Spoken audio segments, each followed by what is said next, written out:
പ്രിയമുള്ള കുഞ്ഞുമക്കളെ, ഞാൻ ഹരീഷ് ആർ നമ്പൂതിരിപ്പാട്. പിറന്നാൾ മധുരം എന്ന കഥ കേൾക്കൂ. അമ്മേ, പിറന്നാളിന് നാളെ സ്കൂളിൽ മിഠായി കൊടുക്കണ്ടേ? എൻ്റെ പിറന്നാളിന് എല്ലാവർക്കും മിഠായി സ്കൂളിൽ കൊടുത്തിടണ്ടേ?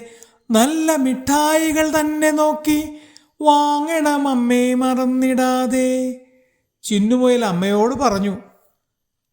പല്ലുകൾ കേടുവരുത്തിയിടും മധുരം വേണ്ട കുഞ്ഞോളെ, പരിസരമെല്ലാം കേടാക്കും മിഠായി വേണ്ട വേണ്ടിനിമേൽ. മിഠായി കഴിക്കുന്നത് ഒട്ടും നല്ലതല്ല. മാത്രമല്ല, മിഠായി കടലാസുകൾ കൊണ്ട് സ്കൂളും പരിസരവും വൃത്തികേടാവുകയും ചെയ്യും. ചിന്നുവിന് സമ്മതമായില്ല. എൻ്റെ കൂട്ടുകാരുടെ പിറന്നാളിന് അവരെന്നും മിഠായി കൊണ്ട് തരാറുണ്ടല്ലോ, അവർക്കും തിരിച്ചു കൊടുക്കണ്ടേ അമ്മേ? കൂട്ടുകാർക്ക് അതിലും നല്ല സമ്മാനം നമുക്ക് കൊടുക്കാം. അതെന്ത് സമ്മാന? വായിച്ചറിവ് നേടാൻ നല്ലൊരു പുസ്തകം സ്കൂളിനേകാം.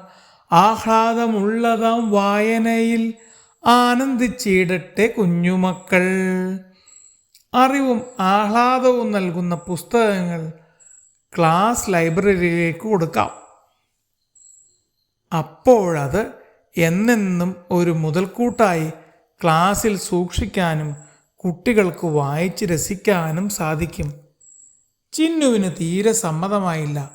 മനസ്സില്ലാ മനസ്സോടെ അവൾ പുസ്തകവുമായി സ്കൂളിലെത്തി. വൈകുന്നേരം തിരിച്ചെത്തിയ ചിന്നു സന്തോഷത്തോടെ തുള്ളിച്ചാടിക്കൊണ്ട് അമ്മയെ കെട്ടിപ്പിടിച്ച് മുത്തം നൽകി. അമ്മേ, ഞാൻ കൊടുത്ത സമ്മാനം കൂട്ടുകാർക്കെല്ലാം ഇഷ്ടമായി. ടീച്ചർമാർക്ക് വലിയ സന്തോഷമായി. അസംബ്ലിയിൽ വച്ച് എന്നെ അവർ അനുമോദിച്ചു. സാധാരണ ക്ലാസ്സിലെ കുട്ടികളിൽ നിന്ന് മാത്രം ലഭിക്കാറുള്ള പിറന്നാൾ ആശംസകൾ എനിക്കിന്ന് സ്കൂളിലെ മുഴുവനും കുട്ടികൾ ഒരുമിച്ച് നേർന്നു. അസംബ്ലിയിൽ വച്ചായിരുന്നു പിറന്നാൾ ആഘോഷം. അമ്മ തന്നുവിട്ട സമ്മാനമാണ് എനിക്ക് സന്തോഷം നൽകിയത്. നല്ല അമ്മ, ഉമ്മ എന്ന് പറഞ്ഞ് അവൾ അമ്മയെ കെട്ടിപ്പിടിച്ച് തെരുതര മുത്തം നൽകി. ആ സ്നേഹചുംബനത്തിന് മിഠായിയേക്കാൾ മധുരമുണ്ടായിരുന്നു.